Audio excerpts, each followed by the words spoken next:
Can you feel that silence? The moment when 90,000 people hold their breath at the same time. That terrifying void where the heart of a continent stops beating. July 17th, 1994. The sun over Pasadena shone like an executioner. When Roberto Baggio stood at the penalty spot, he wasn't just taking a kick. On his shoulders lay the dreams of 50 million Italians. In his knees, a lifetime of carried pain. Throughout this tournament, he's missed it, and Brazil win the World Cup. Most remember that day as an end. A ball flying to the heavens, a dream falling to the earth. But for us, that is the moment a man became a legend. Because victories are written in statistics, but pain and honor are etched into souls. Today, we will not tell you the story of a missed penalty. We will tell you the road that led to it. A road woven with stitches, betrayals, and divine genius. Are you ready for the Divine Ponytail's final dance with destiny?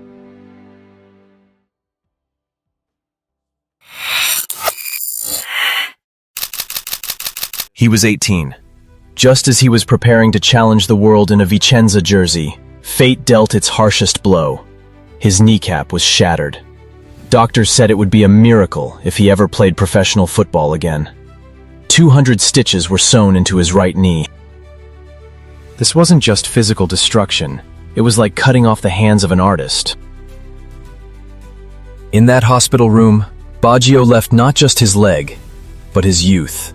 Pain became his most loyal coach. Born into a Catholic family, he sought refuge in the silence of Buddhism to cope with the unceasing ache in his knee. He disconnected from the world to stop the war within.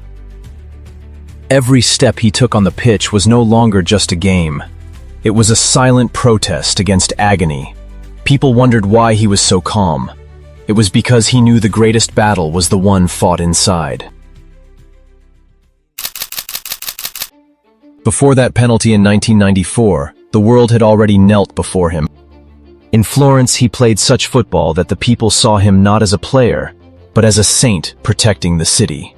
When he was transferred to Juventus in 1990 for a record fee, the streets of Florence turned into a battlefield. People rioted, because a saint cannot be abandoned. In Turin, the number 10 jersey became a masterpiece in his hands. In 1993, a year before that fateful World Cup, he won the Ballon d'Or. He lifted the UEFA Cup, bringing Europe's giants to their knees single-handedly. By the summer of '94, he was the absolute authority at the pinnacle of football.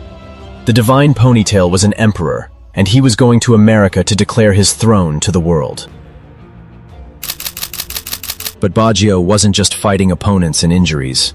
He was fighting minds trapped in tactical boards, in an era where football began to become robotic.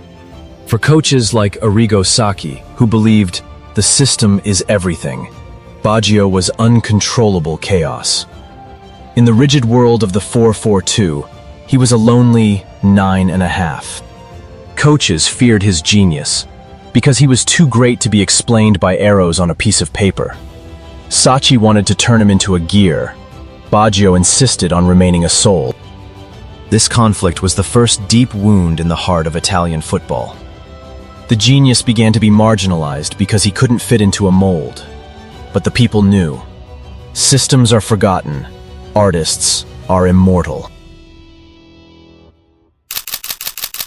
Summer of 1994. Italy was agonizing in the stifling heat of America. The team was crumbling. The media was lynching Baggio.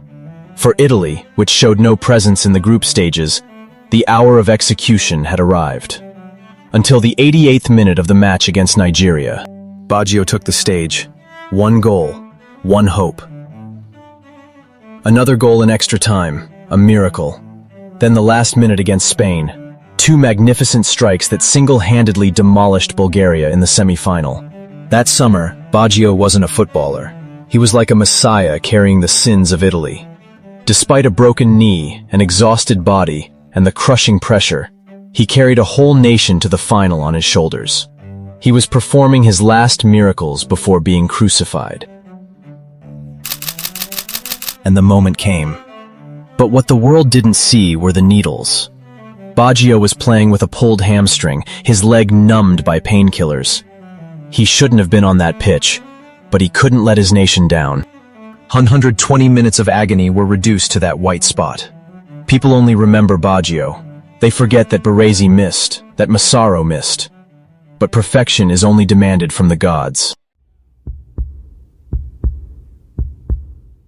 Of Italy throughout this tournament.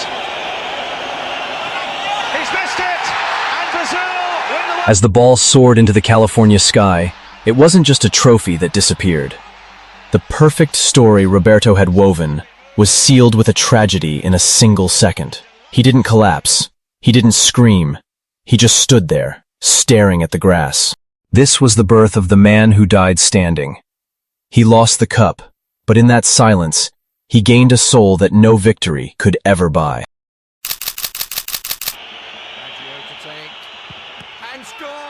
For many, the story ended there. But for a dervish, the journey is the destination. 4 years later, in France '98, destiny brought him back to that same white spot. The pressure was suffocating. Every Italian held their breath, fearing another ghost. But Baggio stepped up. He sent the ball home. He didn't celebrate wildly, he simply breathed. He later said, "That goal was liberating. It was the moment the ghost of Pasadena finally stopped screaming." He proved that he was still the king, even without a crown. From Milan to Bologna, he continued to paint masterpieces, scoring 22 goals in a single season just to show the world, "I am still here. My spirit is unbroken." Roberto Baggio che la sua stagione è probabilmente finita. Fate owed him one last dance. In 2002, at age 35, his ACL tore again. The world said, impossible. They said he needed 6 months. Baggio returned in 76 days. 76 days of pure, unadulterated agony in the gym. He did it for the blue jersey. He did it for the people. But Coach Trapattoni chose fear over genius. He left Baggio at home. It was the greatest assassination in football history. Italy was eliminated early, and Baggio watched from his sofa, his heart heavier than it had ever been in Pasadena. In the autumn of his career, he chose the quiet life of Brescia. Geniuses like Pep Guardiola moved there just to breathe the same air as him. In 2004, when he walked off the pitch at San Siro for the last time, 80,000 people stood up. Rivals, enemies, and friends, all united in one final applause. It wasn't just a player retiring. It was the last romantic poet of football laying down his pen. He left the stage not as a winner of a trophy, but as a winner of hearts.